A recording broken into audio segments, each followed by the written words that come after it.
Good afternoon, everyone. It's day 3 of the Trump Republican government shutdown and day 257 of the chaos that Donald Trump has been inflicting on the American people since the very beginning of his presidency. We're in the midst of a government shutdown that has been caused by Donald Trump and Republicans to inflict further pain on the American people. The government is shut down right now because Donald Trump and Republicans refuse to provide health care to working class Americans. Throughout this week, Donald Trump has been missing in action. He remains in the Presidential Witness Protection Program. House Republicans are on vacation all across the country and the world, and Senate Republicans continue to vote on the same partisan Republican spending bill that's dead on arrival because it guts the health care of the American people. Donald Trump and the Republicans are not behaving responsibly. They're not behaving in a serious manner. They don't want to reopen the government, and they certainly do not want to address the health care crisis that Republicans have created throughout this year, including as it relates to their one big, ugly bill that hurts everyday Americans in order to reward their billionaire donors. Democrats made clear, including at the White House meeting on Monday, that health care premiums, copays, and deductibles were about to skyrocket for tens of millions of Americans all across the country in an environment where the cost of living in this country is already too high. Donald Trump has already made life more expensive because of his tariffs and failed Republican policies. But that cost of living crisis is about to get worse, particularly as it relates to health care costs. Here are just 3 examples as it relates to the types of skyrocketing health care costs that everyday Americans are about to confront. In the Commonwealth of Virginia, by way of example, just one plan. Currently, this health care plan costs an everyday American, a working class American, $595.94 a month. But because Republicans refuse to extend the Affordable Care Act tax credit, that same plan is going to go up to $1,890 per month. How is that possible for working families to afford? That's in Virginia. In Idaho, Silver Plan currently available for $611 per month. But it's now public information that because of the Republican refusal to extend the Affordable Care Act tax credits, that same plan, currently $611 per month, will go up to $2,083 a month in an environment where America is already too expensive, where the cost of living is already too high, where the Trump tariffs are already imposing thousands of dollars per year of additional costs. And now, healthcare costs is about to skyrocket out of control. One final example. In Georgia, the heart of Dixie, in the Deep South, current Silver HMO plan from Kaiser Permanente, currently it costs $699 per month. But because of the Republican refusal to extend the Affordable Care Act tax credits. That same plan, currently $699 per month, is about to skyrocket to $2,763 a month. This is going to cause medical bankruptcy for some, and millions of others will be unable to afford the health care that they need for themselves, their children, and their families. This is why we need to deal with the Republican health care crisis right now, because the crisis is having real impact on working class Americans right now.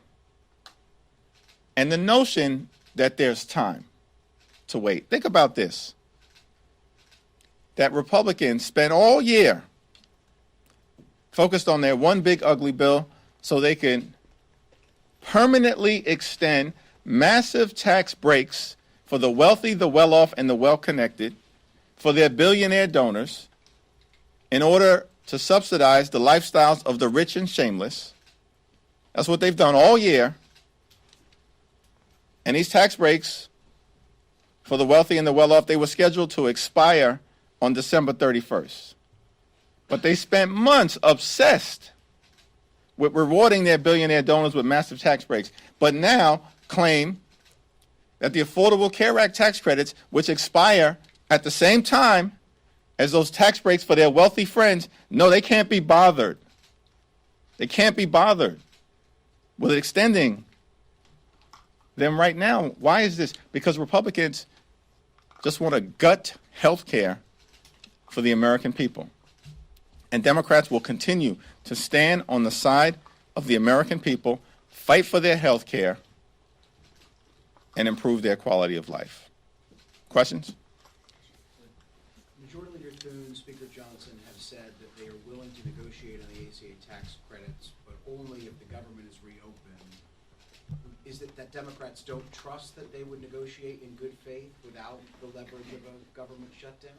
Well, we don't view a government shutdown as leverage. Republicans have shut the government down. Republicans control the House, the Senate, and the presidency. They've shut the government down.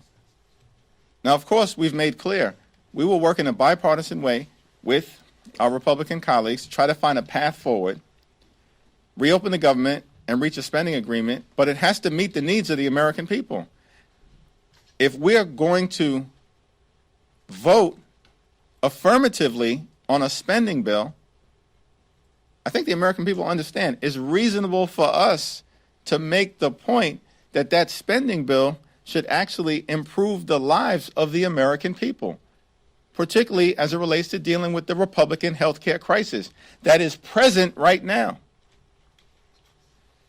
And why would we believe that Republicans have any interest in addressing the Affordable Care Act based on their word, when for 15 years Republicans have been doing everything possible to gut the Affordable Care Act, to repeal and displace people off the Affordable Care Act? And Democrats have pushed back aggressively against them, and thankfully, several years ago, with the courageous support of then Senator John McCain, we stopped the Trump Republican effort.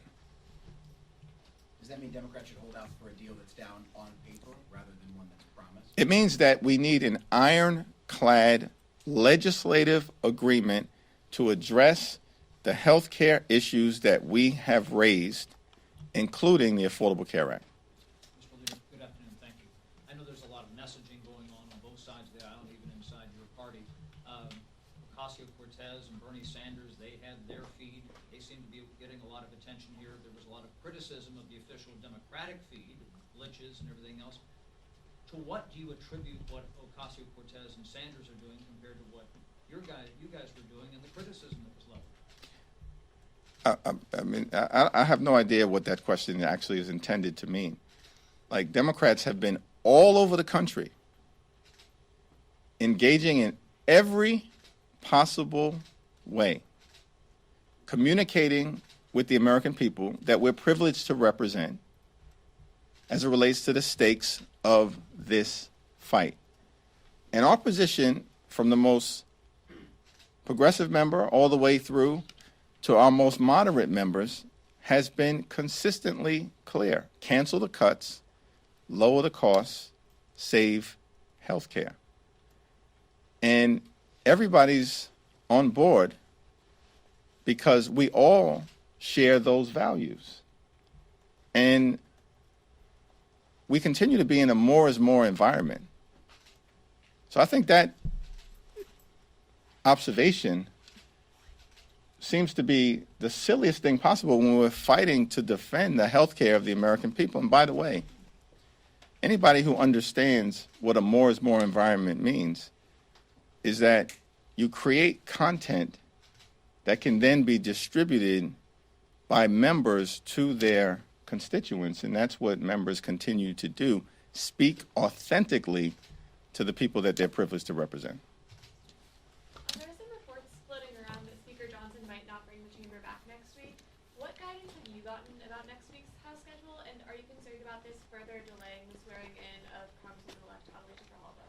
House Republicans continue to be on vacation, spread out across the country and the world, and this makes no sense. It's Exhibit A for the fact that House Republicans wanted to shut the government down and have no interest in reopening it because they don't want to provide health care to everyday Americans. Have you spoken to Speaker Johnson about the timing of swearing in of Adelita Grijalva, and if so, what did he say? It's our expectation that Representative-elect Adelita Grijalva will be sworn in as soon as the House is back in session next Tuesday. Thanks. Yeah.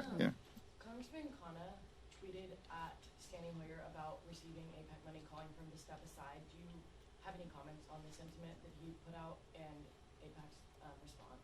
I haven't seen that particular social media post, so I'd have to talk to Congressman Khanna about it. But what I will say is that Steny Hoyer has been a tremendous public servant throughout the duration of his career, and there's a reason why his constituents continue to elect him. It's my expectation that that will continue. Thank you. Thanks. You got it. Okay, Yeah. Thank you, Jeffries. The White House has said that it's preparing for mass layoffs all throughout the government, and then President Trump himself posted a video of Russ Vought being depicted as the Grim Reaper. Do you have a response to the cuts that might be impending given the ongoing shutdown? Well, Donald Trump and Republicans have shut the government down as part of their ongoing effort to inflict pain and suffering on the American people. This is day 3 of the Trump shutdown, but it's day 257 of the chaos that Donald Trump and his administration and Republicans have been inflicting on the American people, including mass firings that they've already done outside of a government shutdown. This is who they are. Cruelty is the point when it comes to Trump policies. And his administration and Republican control of the House and the Senate has been a complete and total failure. And the American people know it. The overwhelming majority of the American people have already come to the conclusion that the country is moving in the wrong direction, that costs are too high, that the Trump tariffs have been a failure, that Republicans have broken our health care system, that the flood of extremism that has been unleashed on the American people, on black and brown communities, on law-abiding immigrant families, on the rule of law, on the American way of life itself, is out of control. And that Donald Trump and Republicans have failed to keep their core promise, which is to make life better and more affordable for the American people. Costs haven't gone down, they're going up. And healthcare costs are about to skyrocket because of the Republican refusal to extend the Affordable Care Act tax credits or address the healthcare crisis that they've created. Last night, the president also posted a video of an artificial intelligence-generated video of you being thrown "Make America Great Again" hat.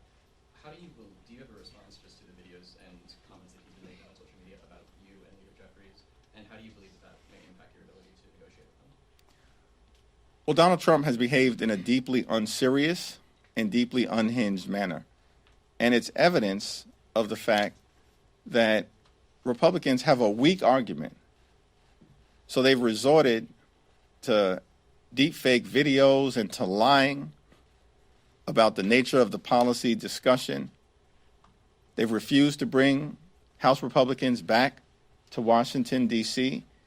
It's all evidence of the fact that Republicans are unserious. They know that Democrats are standing on the side of the American people by fighting to defend their health care, defend hospitals and nursing homes and community-based health centers that are closing all across America because of the Republican action taken in their one big ugly bill.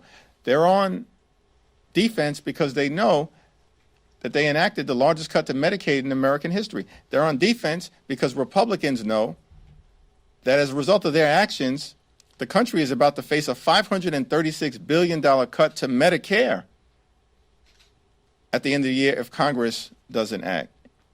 They're on defense because they know the Affordable Care Act tax credits are popular with the American people because the American people know that we should be standing on the side of working class Americans. That's what Democrats are doing, as opposed to Republicans always being on the side of the wealthy, the well-off, and the well-connected. Thank you, Leader.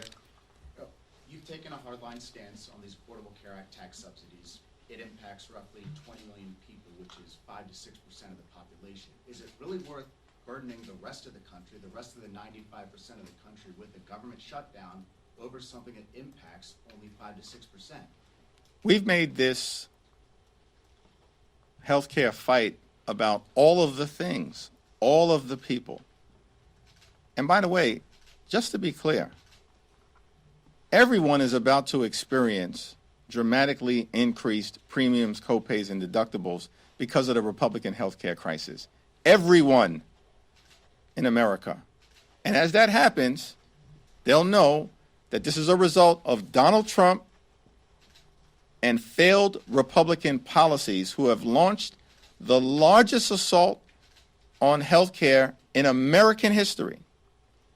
It's a Republican assault on the health care of rural America, urban America, small town America, the heartland of America, and black and brown communities all across America. It's an unprecedented Republican assault on health care and a massive crisis that impacts everyone, which is why we've been very clear. We're fighting for everyone.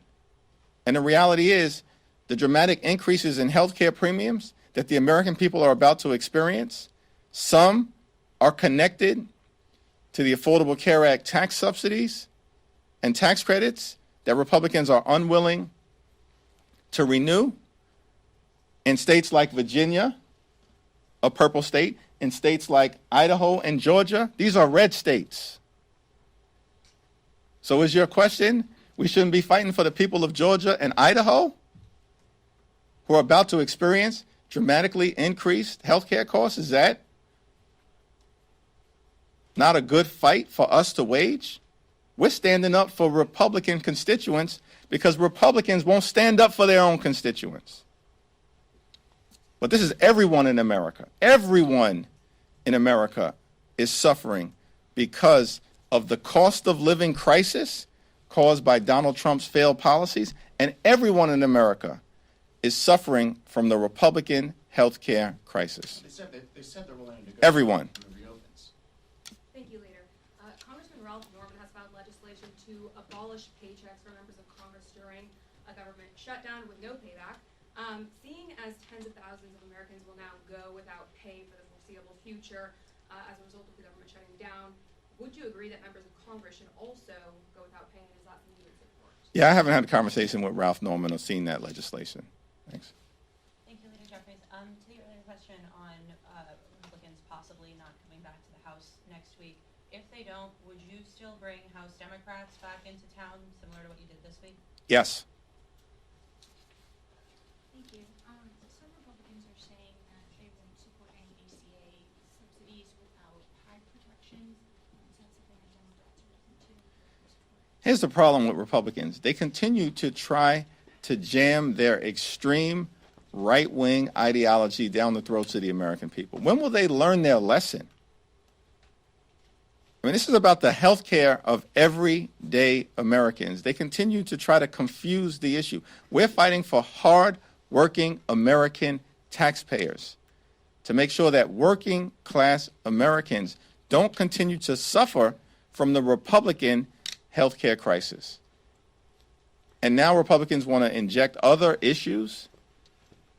These aren't serious individuals. They want to keep the government shut down. They shut it down, and now they want to keep it shut down. And the American people know it. Leader Jeffries, could you elaborate on what you meant by when you said the president was in the Presidential Witness Protection Program? Donald Trump continues to hide behind deep fake videos since the meeting in the Oval Office on Monday. And it's reasonable for the American people to wonder what's going on. Why is there no presidential leadership? Vice President Vance offered to come up to Capitol Hill. I've been here all week. We've heard nothing. Radio silence from the White House, radio silence from House Republicans, and radio silence from Senate Republicans because they're not serious. They wanted to shut the government down. They want to inflict pain on the American people. They want to continue the chaos that has been unleashed from the very beginning. They don't want to do anything about the cost of living crisis that Republicans have created, making life more expensive, groceries more expensive, housing costs more expensive, electricity bills skyrocketing and through the roof all across America. And now, because of Republican inaction and the cruelty of their policies connected to the healthcare crisis that they've created, premiums, copays, and deductibles are about to skyrocket as well. This is the consequence of complete control of government in Washington, D.C. by Republicans. And the American people, everyday Americans, are suffering. And the only group of people benefiting from Republican policies right now are their billionaire donors. Thank you.